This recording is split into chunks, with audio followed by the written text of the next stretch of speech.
ఈ video start చేసే ముందు జనరల్ ఆడియన్స్కి నేను కొన్ని క్వశ్చన్లు అడుగుతాను. మీరు అది ఆన్సర్ చేయండి. ఆన్సర్ చేయడానికి ప్రయత్నించండి. ప్రయత్నించడం కాదు, బలంగా కామెంట్ చేయండి. మన ఛానల్లో ఎలాగో బలంగా కామెంట్ చేస్తారు కాబట్టి ఎవరైనా బూతులు మాట్లాడితే వాళ్ళని బ్లాక్ చేస్తారు. సో మీకు ఆ స్వేచ్ఛ ఉంది, బలంగా కామెంట్ చేయండి. సో నా క్వశ్చన్స్ ఏంద్రా అంటే, క్వశ్చన్ నెంబర్ 1, నేను ఏదైతే టాస్క్ జరిగిందో అది 3 లెవెల్లో జరిగింది. 3 లెవెల్లో లీడ్ శ్రీజాకి వచ్చింది. తర్వాత రద్దు ఎందుకు చేశారు? 3 లెవెల్కి వెడ్డిక్ట్ వచ్చింది కదా, ఆ వెడ్డిక్ట్ ప్రకారం శ్రీజా కదా విన్ను. అంత ఎఫర్ట్ పెట్టిందంతా వేస్టేనా? ఎందుకు రద్దు చేశారు? 3 లెవెల్స్ జరిగింది కదా, 2 కూడా కదా, 3 లెవెల్స్ జరిగాయి కదా, అందులో ఆమెకు లీడ్ వచ్చింది కదా. సో ఎందుకు శ్రీజా టీంకి పాయింట్ ఇవ్వలేదు? ఎందుకు రద్దు చేసేసారు అదంతా? First question number 1. Question number 2 వచ్చేసరికి గేమ్స్ టాస్క్లు 3 టాస్క్లు అన్నారు, జెండా పాటించారు. ఇవాళ నైట్ వరకు టాస్క్లు జరిగాయి కదా, లైవ్లో కానీ మెయిన్ ఎపిసోడ్లో కానీ. పోల్ ఎందుకు నిన్న ఆపేశారు? ఒకరోజే పోల్ ఎందుకు పెట్టారు? ఎవరి కోసం? ఎవరిని సాటిస్ఫై చేయడం కోసం? ఎవరి ఈగో సాటిస్ఫై చేయడం కోసం ఒక్కరోజు ఆ బొకడియా పోలు, అది కూడా క్రాస్ ఓటింగ్లు పడే పోలు ఎందుకు పెట్టారు? ఒక్కరోజు ఎందుకు పెట్టారు? నాకు అర్థం కావట్లేదు లాజిక్. సో నేనైనా తెలుసుకుంటాను, అందుకు మిమ్మల్ని అడుగుతున్నా. బిగ్ బాస్ మేనేజ్మెంట్ వాళ్ళ గ్రాంటెడ్గా తీసుకున్నారు కాబట్టి ఆ పంచాయతీ తర్వాత మాట్లాడదాం. జనరల్ ఆడియన్స్ది కూడా నాకు తెలియాలి కదా ఫీడ్బ్యాక్, మీ థాట్ ప్రాసెస్ నాకు తెలియాలి కదా. ఒకరోజు ఎందుకు పెట్టారు నాకు తెలియట్లేదు. ఈ రోజు వరకైనా ఉండాలి కదా, టాస్క్లు ఇప్పుడు వరకు జరిగాయి కదా. ఆ టాస్క్లు అయిపోయాయని కూడా చెప్పలే. ఇప్పుడు వరకు జరిగిన 3 టాస్క్లో 2-1 అన్నారు, జెండా పాతేంగే అయిపోయింది. So poll why 1 day? ఇది point number 2. Question number 2. Question number 3, Bigg Boss హౌస్లో వీళ్ళు వచ్చింది రీఎంట్రీ. సో అది చాలా క్రూషియల్, వీళ్ళే ఆడి సాధించుకోవాలి. అలాంటిది ఇప్పుడు బర్నీ గారు హెల్త్ బాగోలేదన్నారు, ఇప్పుడు అయేషా హెల్త్ బాగోలేదు. ఓకే, ఇది ఫిజికల్ ఇంజరీ, అది వచ్చేసరికి బ్యాక్టీరియల్ ఇన్ఫెక్షన్. హెల్త్ బాగోలేనప్పుడు పంపించారు కదా. ఇప్పుడు ఈయనకి కూడా హెల్త్ బాగోలేనప్పుడు మీరు ఎలా చూసినా, లాంగ్ రన్లో చూసినా ఆయనకి ఎఫెక్ట్ అవుతుంది కదా. ఈ రోజేమో వీళ్ళతో ఆడించారు, నెక్స్ట్ వీక్ ఎవరితో ఆడిస్తారు? ఈయన ఆడుకోవాలి కదా. సో అది కూడా రీఎంట్రీ, అది కూడా ఈయన ఓట్ల ద్వారా ఎలిమినేట్ అయిన కంటెస్టెంట్.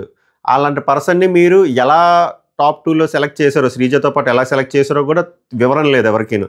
ప్రియాని ఎందుకు సెలెక్ట్ చేయలేదు, మనీష్ ఎందుకు సెలెక్ట్ చేయలేదు కూడా తెలియదు. సో అవన్నీ మీకు నచ్చినట్టు ఏదో రికమెండేషన్ కాన్సెప్ట్లో పట్టుకొచ్చేసారు కదా. పట్టుకొచ్చిన తర్వాత ఆయన ఫిజికల్గా ఫిట్గా లేనప్పుడు మీరైతే ఆయనతో అయినా ఆడించాలి. ఆయన ఆడే టైపు టాస్క్లు కొన్ని అయినా డిజైన్ చేయించవచ్చు, మైండ్ టాస్క్ రిలేటెడ్వి, ఆర్ వదిలేయాలి. మీరు మళ్ళీ ఎందుకు ఆయనకి సబ్స్టిట్యూట్లు మీరు ప్రొవైడ్ చేస్తున్నారు? ఎందుకు? అదే నాకు ఫేవరిజంగా అనిపించింది. మీకు దానిపైన స్పందన ఏంటో చెప్పండి. అంటే హెల్త్ బాగోపోయినా, ఆయన ఫిట్గా లేకపోయినా ఎందుకు ఆయన ఆడించారు? అంటే సబ్స్టిట్యూట్లు పెట్టి ఆడించారు. ఇది నాకు వీటి మీద నాకు వివరణ కావాలి. మిగిలిన వివరణ నేను ఆల్రెడీ చెప్పాను కదా. వాళ్ళ శ్రీజా అండ్ భరణిని అసలు ఏ బేసిస్లో సెలెక్ట్ చేసుకున్నారు, అసలు భరణిని ఏ బేసిస్లో వచ్చారు, మిగిలిన వాళ్ళు ఎందుకు రిజెక్ట్ చేశారు, భరణి ఎందుకు వచ్చాడు, భరణి వచ్చిన తర్వాత ఇంజరీ అయిన తర్వాత మళ్ళీ హాస్పిటల్కి ఎందుకు వెళ్ళాడు, మళ్ళీ ఆయన ఎందుకు వచ్చాడు, మళ్ళీ ఆయన ఆటలో ఆయన ఆడకుండా వేరే వాళ్ళు ఎందుకు ఆడుతున్నారు, ఏందో అసలు. వీటికి ఆన్సర్ చేయడానికి చెప్పండి. నెక్స్ట్ హైలైట్స్కి వచ్చేసరికి పవన్ కళ్యాణ్ పడాలా ఈరోజు నాకు బాగా అనిపించాడు. అబ్బా, నాకు ఫ్రెండ్షిప్కి ప్రాణం ఇస్తే, ఫ్రెండ్తో లాయల్గా ఉంటే నేనైనా అంతే ప్రాణం ఇచ్చేసే టైపు. సో కళ్యాణ్ పడాలా ఈరోజు శ్రీజాకి చేసిన, అంటే మీకు నేను ఎమోషన్స్ గురించి మాట్లాడుతున్నా, చాలా బాధపడ్డాడు లైవ్లో కానీ ఇప్పుడు కానీ. అది ట్రూ ఫ్రెండ్షిప్, ట్రూగా కనెక్ట్ అయితేనే తప్ప ఆ ఎమోషన్ రాదు. నాకు కళ్యాణ్ పడాలలో ఒక ట్రూ ఫ్రెండ్ కనపడ్డాడు. ట్రూ ఫ్రెండ్, రా ఎమోషన్స్, ఇది కావాలి. మట్టిలో మాణిక్యాలు అన్నట్టు ఇలాంటి రా ఎమోషన్స్ కావాలి. ఫ్రెండ్షిప్ కోసం తను తీసుకునే స్టాండ్, తను తీసుకునే పెయిన్, సెకండ్ ఛాన్స్ రా, నీకు సెకండ్ ఛాన్స్ రా, నాకు బాగా టచ్ చేసింది. ఇలాంటి క్వాలిటీలు కావాలి. సో అది టచ్ చేసింది, నాకు ఇది చెప్దాం అనిపించింది. అలాగే శ్రీజ ఒక మాట అన్నా చూసారా ఎపిసోడ్ ఎండింగ్లో, అరే మనం ఏం చేయలేం రా ఇదిరా అని. శ్రీజ ఫ్యాన్స్కి కూడా నేను చెప్పేది అదే, మీరు ఇంకా లైట్ తీసుకోండి, ఎందుకంటే శ్రీజ ఈజ్ ఎలిమినేటెడ్. హౌస్లో నుంచి వెళ్ళిపోయింది, హాస్టల్ అంటే హోటల్కి వెళ్ళిపోయింది. తర్వాత ఆమెకి ఏవి వేస్తారో లేదో తెలియదు. కొంతమంది ఏమో ఆమెకు ఓటింగ్ ఎక్కువ వచ్చిందంటారు, కొంతమంది బర్నీకి ఓటింగ్ వచ్చిందంటారు. ఓవరాల్గా జరిగింది ఏంద్రా అంటే, బర్నీ is the permanent house mate అని డిక్లేర్ చేస్తారు, ఆయన ఉంటాడు, ఈమె వెళ్ళిపోతుంది. శనివారం రోజు ఈమెను పిలుస్తారో లేదో కూడా తెలియదు. ఇన్కేస్ పిలిస్తే ఏవి వేస్తారు, లేకపోతే పిలవరు. గంగా వెళ్ళిపోయారు చూసారా, అలా వెళ్ళిపోతారు. సో మీరు నేనేం చెప్తున్నానంటే, జనరల్ ఆడియన్స్కి ఇంకా అయిపోయింది. ఎందుకంటే ఇంతకుముందు మనం అనుకున్న ఏదైనా ఫెయిర్గా ఆలోచిస్తాడు బిగ్ బాస్. సో అన్ఫెయిర్గా ఎలిమినేట్ అయిపోయిన పర్సన్ని ఒక ఫెయిర్ ప్రాసెస్లో పెడతారనుకుంటే చాలా సస్పెన్స్ తర్వాత అర్థమైంది. ఇది భరణి గారిని తీసుకోవడం కోసం మిగిలిన వాళ్ళు బలిపశువులు చేశారు. అందులో పెద్ద బలిపశువు మళ్ళీ శ్రీజ అయింది. సో మీరు మళ్ళీ ఫైట్ చేసినా మళ్ళీ బిగ్ బాస్ టీం వరకు వెళ్ళినా వాళ్ళు ఈ వారం టీఆర్పీ ఎవ్రీ వీక్లీ వైజ్ టీఆర్పీయే చూసుకుంటున్నారు. ఈ వారం ఈ స్టంట్ చేసాం, తర్వాత వారం ఇంకో స్టంట్, అలా వెళ్తున్నారు. తర్వాత చూడండి బర్నీ గారిని కూడా ఏదో వారంలో లేపేస్తారు.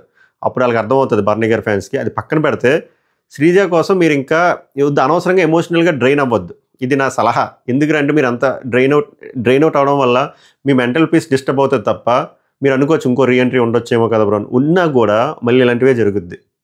ఇంతకుముందు అంటే మనకు క్లారిటీ లేదు. గట్టిగా మనము ఫెయిర్గా అంటే అన్యాయం జరిగింది, మనం గట్టిగా వాయిస్ అవుట్ చేద్దాం, స్టాండ్ తీసుకున్న తర్వాత ఫెయిర్గా నడుస్తుంది అనుకున్నాం. నడవలేనప్పుడు మళ్ళీ ఇదే జరుగుద్ది. సో అనవసరంగా మీరు ఇంకా పర్సనల్గా తీసుకోవద్దు. నా సజెషన్ ఏంటంటే మీకు బిగ్ బాస్ నచ్చలేదు అనుకోండి, మానేయండి, చూడొద్దు. సింపుల్. నాకే బొక్క మీరు చూడకపోతే. బట్ నేను ఏంటంటే హార్ట్కి తీసుకున్నారు చాలామంది. ఇంకొద్దు, నేను హార్ట్కి తీసుకున్నా కానీ అక్కడ అంత కమర్షియల్గా కమర్షియల్ అయిపోయింది. రికమెండేషన్స్ మీద వర్క్ అవుతున్నప్పుడు మనం ఏం చేయలేం. అయితే ఇంకా తప్పదు, మన మొఖానికి మేము బిగ్ బాస్ పిచ్చోళ్ళం, ఏదైతే చూడాలి నాలంటాడు, లేదో వదిలిదొబ్బాలి. సో మీరు ఇంకా పీస్ఫుల్గా ఉండండి. ఇది నా సజెషన్, అంతకుమించి ఏమీ లేదు. గివ్ అప్ అంటారంటే గివ్ అప్ అని కాదు, అక్కడ వాల్యూ లేదు. వాల్యూస్ ఎథిక్స్ లేనప్పుడు మన పోరాడు వేస్ట్. అది నా పాయింట్. ఐ హోప్ మీకు అర్థమైంది అనుకుంటున్నా. అది ఎపిసోడ్ హైలైట్కి వచ్చేసరికి చెప్పాను కదా, డెమాన్ పవన్ని చూస్తే నాకు కొంచెం కోపం వచ్చింది. అక్కడ మాట్లాడితే కొంచెం తప్పుగానే బిహేవ్ చేశాడు. ఎందుకు తప్పుగా బిహేవ్ చేశాడు కూడా చెప్తాను. పవన్ కళ్యాణ్ చూస్తే ముచ్చటేసింది. 3 టాస్కుల గురించి మాట్లాడదాం. అండ్ శ్రీజ తనూజ ఒక ఇష్యూ ఏం చూసారా, అక్కడ నాకు శ్రీజ కొంచెం ఓవర్ యాక్షన్ చేసినట్టు అనిపించింది తనూజ కంట. అలాగే ఇది మాట్లాడాలబ్బా, ఫస్ట్ ఇది మాట్లాడతాను నేను. అసలు ఏమన్నా డ్రామా చేస్తున్నారా మాధురిను తనూజ? మనము ఎర్రి గొర్రెలు, మనం రెడ్ ఫ్లవర్స్. మనం అంటే కంటెంట్ కోసం చేస్తున్నట్టు క్లియర్గా అర్థమైపోతుంది. మీరే మాట్లాడుకొని మీరే కొట్టుకుంటారు. మళ్ళీ అదే రోజు నైట్ కలిసిపోతారు. మళ్ళీ నెక్స్ట్ డే మార్నింగ్ మళ్ళీ మీరే కొట్టుకుంటారు. అన్నం తినలేని డ్రామాలో గేమాలో అన్నీ. మనం జనాలు ఎదవలమే. ఇమాన్యుల్ అంటారు చూసారా, మనమై గొర్రెలవి. అసలు ఎంత దారుణం అసలు. మాట్లాడదాం ఒకసారి మెల్లిగా. సో ఇంకా మొదలు పెడతాం. ఇంట్రడక్షన్ కూడా ఇవ్వడం మర్చిపోయాను. ఇంకా welcome to my reviews. Mera NAM Pawan hey. So like చేసి చూడండి. నాకు తెలుసు చాలామందికి చిరాకు దొప్పుతుంది సీజను, బట్ ఇంకా మనం బిగ్ బాస్ లవర్స్గా తప్పదు. ఇంకా this is called endurance. Okay, like చేసి చూడండి, కుదిరితే హైప్ చేయండి. సబ్స్క్రైబ్ చేయకపోతే it's worth to subscribe my reviews. So ఇంక మొదలు పెడదాం. సో ఆ ఫుడ్ పంచాయతీ ఏదైతే ఉందో, నేను ఒకటే చెప్తానబ్బా, అక్కడుండి లాగానే మళ్ళీ ఇక్కడ మీ మీద రుద్దరం. కానీ మీరు అబ్జర్వ్ చేయండి. ఒకసారి జరిగితే ఓకే, మల్టిపుల్ టైమ్స్ ఫుడ్ దగ్గర ఎప్పుడు ఇష్యూ జరుగుతుందంటే తనూజ గారు ఫుడ్ మేనేజర్గా ఉన్నప్పుడే జరుగుతుంది. సో లోపం ఎక్కడ అవుతుంది? సో కమ్యూనికేషన్ గ్యాప్, ఏదో గ్యాప్, సంథింగ్ అక్కడే జరుగుతుంది కదా. సో రూట్ కాజ్ అది. మీకు ఇంకా అంతకు మించి నేను ఎక్స్ప్లెయిన్ చేయలేను. అక్కడ 2 రోటీలా 3 రోటీలు అవన్నీ కాదు. ఫుడ్ మేనేజర్గా ఉన్నప్పుడు ఏమైంది? వెళ్ళి చెప్తే ఏమైంది? ఆర్ ఇన్పుట్స్ తీసుకుంటే ఏమైంది? ఫర్ ఎగ్జాంపుల్ వీళ్ళు ఆర్గానిక్గానే కొట్టుకు తెచ్చారు అనుకుందాం తనూజ మాదిరి. ఆమె తినకపోతే ఇల్లు అడగొచ్చు కదా, మీకు బాండ్స్ ఉన్నాయి కదా, మీకు మంచి రిలేషన్స్ ఉన్నాయి కదా, రాజు అని పిలిచేంతగా ఉంది కదా. నాకు లాస్ట్ సస్పెన్స్కి అర్థమైంది, ఓహో మీరు ఇలా ప్లాన్ చేశారా ఏంద్రంటే జనాలకి చూపించడం మాట. మేము నిజంగానే మేము కొట్టుకున్నాం, ఆమె తినకపోయినా నేను దేకట్లే, నేను నాకు ఒక రోల్ ఇచ్చారు కాబట్టి నేను ఆ రోల్కి నిప్పు నిరంజనలా పనిచేస్తాను.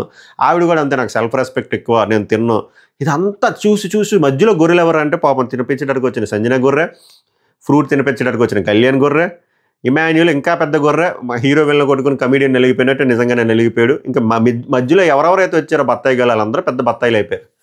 కట్ చేస్తే జడలు వేసుకుంటున్నారు. జడలు దీనమ్మ జీవితం, జడలు ఎందుకు రా బాబు ఇలా బూతులు, ఇలా ఫుడ్ కంటెంట్లు మాకు. మీరే కొట్టుకుంటారు, మీరే ఎడుతారు, మీరే వెళ్ళి బెడ్ మీద కాలు మీద కాలు వేసుకుంటారు, మీరే ముద్దం మందారం డైలాగులు వేసుకుంటారు ముద్దుగా, నోట్లో ఏదో ముద్దం ఉన్నట్టు. Too much serial content, too much serial drama ఎక్కువైపోతుంది అబ్బా. అసలు టార్చర్ రా స్వామి. అసలు స్క్రిప్ట్ లాగే వెళ్తుంది మొత్తం ఈ బండి. ఆ మాధురి గారు స్క్రిప్టే, తనూజ స్క్రిప్టే. దండవరా బాబు మీకు. నాకైతే అలానే అనిపించింది. దీన్ని మళ్ళీ డ్రాగ్ చేస్తే బొక్క. మీకు ఎంతమందికి ఇలా అనిపించిందో చెప్పండి. లేదు బ్రో, నిజంగానే గొడవాడుకున్నారు, నిజంగానే మనోభావాలు దెబ్బతిన్నాయి, మీకు అంతా ఆర్గానిక్ అనిపిస్తే వెరీ గుడ్ పిల్లలు, I appreciate your thought process. అంతకు మించి ఏం లేదు. తర్వాత ఇంకేం పంచాయతీలు జరిగాయి? ఈ ఫుడ్ వ్యాపారం జరిగింది, ఆ బొకాడియా రోటీలు. అసలు ఈ యాసర్ మేనేజ్మెంట్ గురించి ఏంటి మాట్లాడుకునేది రివ్యూస్. కానీ టాస్క్లకి వెళ్దాం. 3 టాస్కులు జరిగాయి. ఆ ఫస్ట్ టాస్క్ లేపుసారు కదా కన్వీనియంట్గా, మీ ఇష్టం అయిపోయిందిలేండి. ఇంకా ఎలాగో జరిగిపోయింది కానీ మనం పీక్కొని వేస్ట్. ఇంకా సో ఆ మేజ్ టాస్క్ ఉంది చూసారా, ఆ పోల్తోని ఫస్ట్ మనం అప్రిషియేట్ చేయాల్సింది. ఇంకా వదిలేద్దాం, ఇంకా హైట్ అడ్వాంటేజ్ ఇవన్నీ భరణి ఆడాల్సింది ఇవన్నీ వదిలేసి గేమ్లా చూస్తాం. అక్కడ దివ్యానికితో సూపర్గా ఆడింది గేమ్. సూపర్గా బ్యాలెన్స్ చేసింది. హైలైట్ అసలు 5 సునాయాసంగా పెట్టుకొని వెళ్ళిపోయింది. అంటారు మీరు ఆమెకు హైట్ అడ్వాంటేజ్ అని ఒప్పుకుంటా. బట్ ఆట కూడా చాలా బాగా ఆడింది కదా, మనం అది కూడా చూడాలి కదా. చాలా అంటే చాలా కామ్గా కంపోజ్డ్గా ఆడింది. మేబీ చాలా అట్రిబ్యూట్స్ యాడ్ అవుతాయి ఆమె నామినేషన్స్లో లేకపోవడం వల్ల. స్ట్రెస్ ఉండకపోదు, హ్యాపీగా ఉంటుంది. అండ్ తను బర్నీ కోసం ఎమోషన్ మీద ఆడిందేమో, బర్నీ కోసం ఎలాగైనా గెలిపిద్దాం అని చెప్పి. ఏవి యాడ్ అయ్యో మైండ్లోకి తెలియదు కానీ సూపర్గా కామ్గా కంపోజ్డ్గా చేస్తారబ్బా, సూపర్. ఇటుపక్క ఈ అమ్మాయికి వచ్చేసరికి కంగారు పడిపోయింది. నెక్స్ట్ ఈ అమ్మాయి పొట్టి వాళ్ళకి ఆ టాస్క్ అంత లేపలేరు, ఆ బ్యాలెన్స్ చేయలేకపోతుంది. అసలు కర్ర కింద పెట్టాల్సి అది మొత్తం అసలు ఫస్ట్ నుంచి అవుట్ అసలు. సో అమ్మాయి టెన్షన్ పడింది. ఆ టాస్క్లో కొంచెం అమ్మాయికి కష్టమే అలా అని చెప్పి మొత్తం ఇంకా తోసేయకూడదు. కానీ ఏమో నాకంత ఇంకా బ్యాడ్ డే అమ్మాయిది. కానీ దివ్య సూపర్గా ఆడింది. సో టాస్కాలు విన్ అయ్యారు. జెండా పాతింగే అయిపోయింది. నాన్న గెలిపించారు, అయిపోయింది. తర్వాత టాస్క్ వచ్చేసరికి ఇక్కడ కళ్యాణ్ పడాలా అర్పించాడు. మామూలుగా అర్పించలేదు. ఆ జైలు టాస్క్ ఏమన్నా వెళ్ళాడా, ఇక్కడ మిలిటరీ పవర్ చూపించాడు. ఎందుకంటే ఆ కింద నుంచి దొరకడం, పైనుంచి వెళ్ళడం వాళ్ళకి అలవాటు. ఇదేంటి అసలు దరిద్రమైన వెదర్ క్లైమేటిక్ కండిషన్స్లోనే వాళ్ళు ఉంటారు కాబట్టి వాళ్ళకి ఇది జుజుబి ఇక్కడ పనికొచ్చింది, ఇక్కడ వర్కౌట్ అయింది. వాళ్ళు 8.5 నిమిషాలు పడితే 2.5 నిమిషాలు, almost close to 3 minutes highlight. Of course Ramu ఒక దగ్గర మిస్ అయ్యాడు, మర్చిపోయాడు. బట్ అయినా కూడా మనోడు ఫాస్ట్ బాగుంది. ఆ పుల్లలు పెట్టే కూడా కరెక్ట్గా పెట్టారు. రాము కంట కింద నుంచి దొర్లుకొని వెళ్ళిపోయాడు పిల్లడు, జమ్మని జారిపోయి. అండ్ శ్రీజ కూడా అడ్వాంటేజ్, ఆ బటర్ఫ్లై ఆల్రెడీ అక్కడ చూసింది కాబట్టి ఈజీగా చేసుకెళ్ళిపోయింది. అదొక అడ్వాంటేజ్ ఉంది. బర్నీగా చూసారా ఎంత కంగారు పడుతున్నారో, ఎంత ఆయాసం అవుతుందో. నేనేమంటున్నానంటే అదే చెప్తున్నా. ఒకవేళ వీళ్ళిద్దరికి టాస్క్లు పెట్టారనుకోండి, అప్పుడు వీళ్ళిద్దరిలో బెస్ట్ ఒకళ్ళొద్దరు కదా. చూసారా ఆయనకు ప్యానిక్ అవుతుంది, ఎందుకంటే టాస్క్ ఇంపార్టెంట్. ఆ ప్రెజర్ తీసుకుంటున్నారు చూసారా. ఇప్పుడు శ్రీజకు కూడా అదే ప్రెజర్ ఉంటుంది, అందుకే ముందు టాస్క్ చూసారా. వీళ్ళిద్దరిని పెట్టి ఓ 3, 4, 5 టాస్క్లు పెట్టుంటే బాగున్నాను. అలా పెట్టలేకుండా కన్వీనియంట్గా నడిపించుకొని వెళ్ళిపోయారు. సో అది నాకు నచ్చలేదు. బట్ ఈ రెండో టాస్క్లో కళ్యాణ్జీ అర్పించాడు. Super, man of the match మనోడే. అది జెండా పాతంగా పెట్టేశాడు. మూడో టాస్క్ ఆ పైపులు బిగించే టాస్క్ ఉందో చూసారా, అది కంప్లీట్లీ బ్యాడ్ లక్ అబ్బా.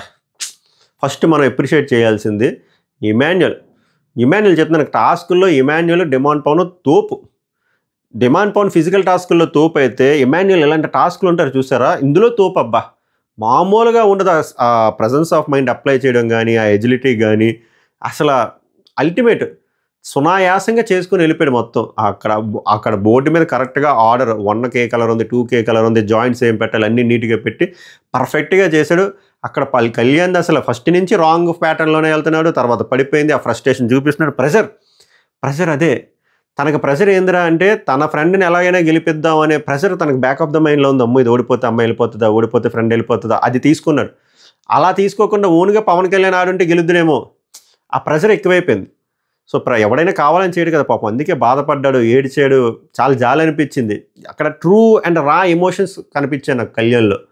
అది నాకు బాగా అనిపించింది, బాగా నచ్చింది. ఫేక్ చేయలేదు అట్లీస్ట్. ఎందుకంటే ఇక్కడ బొక్కలో ఫేక్ బాండ్లు, ఫేక్ కంటెంట్లు చేస్తున్నారు చూసారా, తనూజాను మాధురి సీరియల్ కంటెంట్.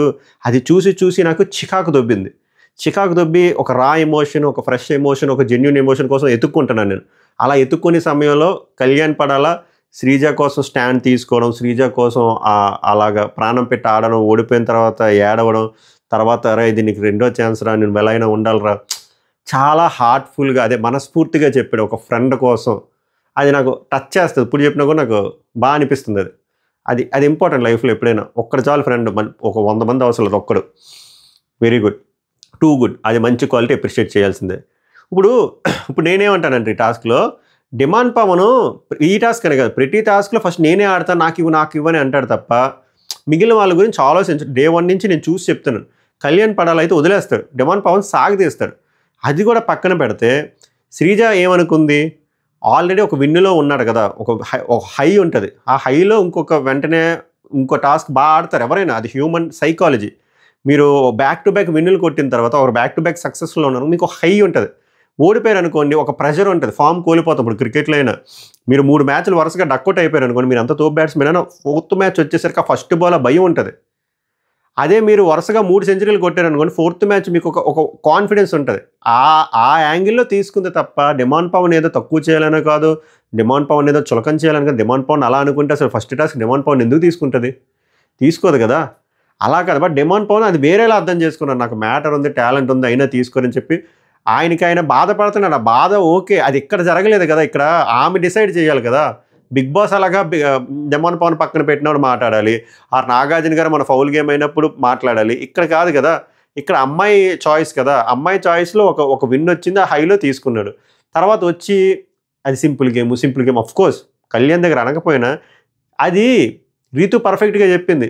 అరే చూసినప్పుడు సింపుల్గా ఉంటుందిరా, చూడడం వేరు ఆడడం వేరు, అదొకటి. ఆర్ చూసిన తర్వాత ఇప్పుడు పవన్ కళ్యాణ్ కూడా ఆడి సైడ్ విన్ అయిపోయాడు అనుకోండి, అయినా కూడా అలా అనకూడదు. అది కొంచెం మనసుకి అంటే హార్ట్కి కొంచెం చివుక్కుమంటది అన్నమాట. ఎందుకంటే ఆల్రెడీ ఓడిపోయి ఉన్నారు, ఏంద్రా ఈడు మ్యూజిక్ అన్నట్టు ఉంటుంది. ఎప్పుడైనా ఓడిపోయినప్పుడు ఇలాంటి డైలాగులు ఇవి కోర్స్ వాళ్ళ దగ్గర అనపోయినా కూడా ఇంట్లో అన్నా కూడా అదే ఫీలింగ్ వస్తుంది. ఎందుకు ఇది అయిపోయింది కదా. ఇప్పుడు ఆ అబ్బాయి గేమ్ కోసం కాదు కదా, ఈ ప్రక్రియ అంతా ఎందుకు, శ్రీజా బర్నీలో కోసం ఫస్ట్ టాస్క్ ఆడాడు, ఇప్పుడు ఏదో ఇచ్చుకుంటూ వచ్చింది, దాన్ని వదిలేయాలి తప్ప డ్రాగ్ చేసుకొని ఇది సింపుల్. చాలా ఆ గౌరవ్ కూడా అంతే సింపుల్ వీళ్ళు సింపుల్ అనేస్తాడు. గౌరవ్ ఆట వచ్చేసరికి ఆడట్లేదు, అది అన్వాంటెడ్గా పోక్ చేసినట్టు. అందుకే అక్కడ శ్రీజ గట్టిగా ఇచ్చేసింది, అక్కడ పవన్ ఓవర్గా రియాక్టెడ్. బట్ నేను ఇక్కడ శ్రీజ కరెక్ట్ అనిపించినాడు. అక్కడ బాధపడుతున్నాడు రా, బాధ ఎప్పుడైనా వచ్చావా, జస్ట్ ఏదో నేమ్స్ ఎక్కువ వచ్చి వెళ్ళిపోయావు, ఆడికి నువ్వు దూరం నుంచి అయినా హెల్ప్ చేయొచ్చు, సపోర్ట్ చేయలేదు. ఎందుకంటే జస్ట్ బికాజ్ మనం సెలెక్ట్ చేయలేదని చెప్పి అసలు ఇన్వాల్వ్మెంట్ లేదు. అలా ఉండకూడదు. డెమాన్ పవన్లో ఇది చాలా మైనస్ అనిపించింది ఈరోజు. ఇది మార్చుకోవాలి. ప్రతిసారి ప్రతి ఆట మనమే ఆడాలనుకోకూడదు, ప్రతి ఆటలో మనమే తోపు అనుకోకూడదు, ప్రతిదీ ఈజీ అనుకోకూడదు. అటుపక్కల ఎమోషన్స్కి కూడా మనం రెస్పెక్ట్ ఇవ్వాలి. అక్కడ ఏం జరుగుతుంది, మనం ఎలా మాట్లాడాలి, ఈ టైంలో ఎలా బిహేవ్ చేయాలి అనేది కూడా తెలుసుకోవాలి. అక్కడ ఆల్రెడీ మనోడు ఏడుస్తున్నాడు, అలాగే నువ్వు ఫ్రెండ్ అనుకున్న శ్రీజ ఓడిపోయింది, నువ్వు మాట్లాడాల్సింది ఏంటి ఇక్కడ. అరే ఐదర్ కన్సోల్ చేయాలి, నెక్స్ట్ ఏం చేయలేను తప్ప ఎంతసేపు నీకు ఆట రాలేదు, సింపుల్ టాస్క్ చెడదొబ్బర కరెక్ట్ కాదు. అది చిరాకు దొప్పుతుంది ఆ టైంలో మాట్లాడితే. అది అనిపించింది. నెక్స్ట్ ఇంకో పంచాయతీ జరిగింది కదా, శ్రీజాదేను తనూజాది. అక్కడ నేనేమంటాను అంటే శ్రీజాయే వచ్చినప్పుడు ఆమెతో సరిగ్గా మాట్లాడలేదు తనూజ కూడా శ్రీజతో మాట్లాడలేదు.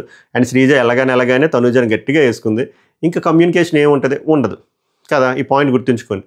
అలా కమ్యూనికేషన్ లేనప్పుడు ఈ అమ్మాయి అక్కడ డైనింగ్ టేబుల్ దగ్గర నుంచి అలా కొంచెం ర్యాష్గానే అడిగింది. అలా అడిగితే పేరు పెట్టకుండా అమ్మాయికి వినబడినా కూడా అమ్మాయికి ఇగో ఉంటుంది కదా, ఎందుకు రెస్పాండ్ అవుతుంది చెప్పండి. ఇప్పుడు ఈ అమ్మాయి వెళ్ళి అక్కడికి వెళ్ళి తనూజ గారో లేకపోతే అక్క అంది కాబట్టి, అక్క అన్నది కాబట్టి తనూజ గారు కూర ఉందంటే ఆబ్వియస్గా రెస్పాండ్ అవుతా ఉండి తీసుకొని చెప్పి, ఆమె అక్కడ రెస్పాండ్ అసలు పేరే పెట్టకుండా పిలిస్తే ఎందుకు రెస్పాండ్ అవుతుంది.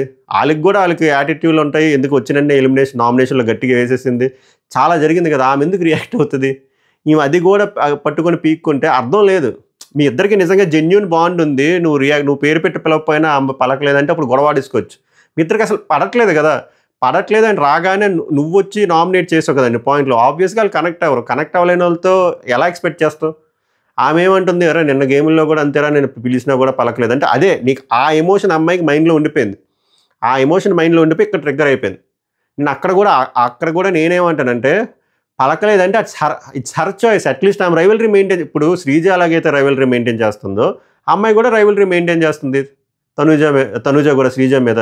ఎందుకంటే రాగానే వేసుకుంది కాబట్టి సరే ఈ అమ్మాయిని దూరం పెడదాం అనుకుంది, గుడ్, రెస్పాండ్ అవ్వలేదు, ఇట్స్ హర్ చాయిస్ కదా, సింపుల్.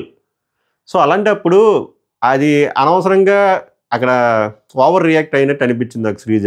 నార్మల్గా పేరు పెట్టి పిలిచినా సరిపోదును, అప్పుడు పలకపోతే ఒక అర్థం ఉంది. నువ్వు దగ్గరికి వెళ్ళి అడగాల్సింది, అది కూడా లేదు. సో ఇక్కడ నాకు శ్రీజ కొంచెం ఓవర్ రియాక్ట్ అయినట్టే అనిపించింది. ఎంతమందికి అలా అనిపించిందో చెప్పండి. నాకు అక్కడ తనూజదే కరెక్ట్ అనిపించింది. ఎందుకంటే వాళ్ళే నువ్వు వచ్చి కలిగినప్పుడు వాళ్ళ దగ్గర నుంచి ఎందుకు అంత సాఫ్ట్ రెస్పాన్స్లు ఎక్స్పెక్ట్ చేస్తావు, దట్టు నువ్వు పేరు కూడా పెళ్ళినప్పుడు. ఇది నా ఒపీనియన్. కొంతమంది నచ్చొచ్చు, నచ్చకపోవచ్చు. ఇంకేం జరిగింది, అదే ఫుడ్ డ్రామాలు. ఆ చపాతీ 3 చపాతీలు 2 చపాతీలు చేశారు. ఈ అమ్మాయి ఆస్కార్ పర్ఫార్మెన్స్ చేసింది మాధురి అక్క. అన్నం తిన్నా టిఫిన్ తిన్నా అన్నం తిన్నా అంటే తర్వాత నోట్లో పెట్టి తిన్నది. లాస్ట్లో వేసుకొని జడలు వేసుకొని మళ్ళీ హెల్దీ బాండ్ అన్హెల్దీ బాండ్ గురించి మాట్లాడుకుంటారు. కరెక్టే, రీతు ఏదైతే చెప్పిందో అది అక్షర సత్యం. హెల్దీ బాండ్ ఉన్నప్పుడు కలుస్తారు. ఇప్పుడు అది ప్రూవ్ చేయడం కోసం వాళ్ళకి ఎక్క వీళ్ళు కలిసిపోయి జల్లేసేస్తుంది. జల్లేసేసి పేర్లు చూసి చెయ్యండి, ఇంకా అవన్నీ మళ్ళీ పూలు పెట్టండి. సో అదే అంటున్నా, వీళ్ళు ఏంటంటే కంటెంట్ కోసం చేసినట్టు అనిపించింది అంతాను. కంటెంట్ మళ్ళీ ఈమెకు మళ్ళీ ఎక్కించడం. నువ్వు అడగాలరా, నువ్వెందుకు ఆడలేదు, యూ హ్యావ్ టు ఫైట్. ఏందో అసలు అంత ఫేక్ బాండ్లు, ఆ బొక్కలో ఫేక్ బాండ్లు నాకు చూస్తుంటే విరక్తి పుడుతుంది. ఏందో బిగ్ బాస్ ఓవరాల్గా అయితే ఈరోజు సమ్మరైజ్ ఇదే అనుకుంటున్నా. 3 టాస్కులు ఈ పంచాయతీలు. I hope I cleared everything. మీకేమనిపించిందో బలంగా కామెంట్ చేయండి. ఇంకా ల్యాగ్ చేయను, ఎందుకంటే ఇంతకు మించి అక్కడ లేదు. మరి మిడ్ నైట్ ముచ్చట్లు కూడా లేవు, ఎందుకంటే ఈ గొడవలు అయిపోయిన తర్వాత పడుకుని పోయారు. బర్నయ్య గారు మెయిన్ బెడ్డే చూపిస్తున్నారు, అంతకుమించి చేయలేదు. ఆయన ఎలా పడుకున్నారో రివ్యూ వస్తే చండాలంగా ఉంటుంది. రేపు మార్నింగ్ అప్డేట్స్ ఏమైనా వస్తే మార్నింగ్ అప్డేట్స్ ఆర్ ప్రోమో మీద వీడియోలు చేద్దాం. అంతవరకు ఈ వీడియోని ఆస్వాదించండి. మీ ఒపీనియన్ మాత్రం బలంగా ఎక్స్ప్రెస్ చేయండి. సభకు నమస్కారం. ధన్యవాద్ హే.